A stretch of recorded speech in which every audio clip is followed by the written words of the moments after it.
Spontan challenge day 2. Baru-baru ni kan bapa mentua aku baru meninggal dunia. So ada yang tanya kenapa aku beria sangat sedih bapa mentua aku meninggal. Guys, abah mentua aku tu bapa kepada suami aku. Takkan aku nak ketawa ataupun aku tak boleh nak rasa sedih atas kehilangan orang yang suami aku sayang. Cuba korang bayangkan, kalau korang hilang orang yang korang sayang, mesti korang sedih kan? Pula tu, aku lama tak jumpa dia. Tiba-tiba bila aku dapat berita dia meninggal, ada sedikit rasa terkilan. Mak mentua aku yang hidup dah 50 tahun dengan abah mentua aku, lagilah sedih.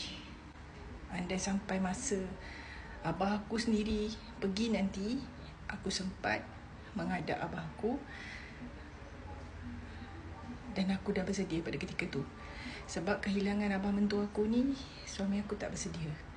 Dan kita orang rasa kehilangan tu tiba-tiba dan sangat pedih serta perit dekat hati.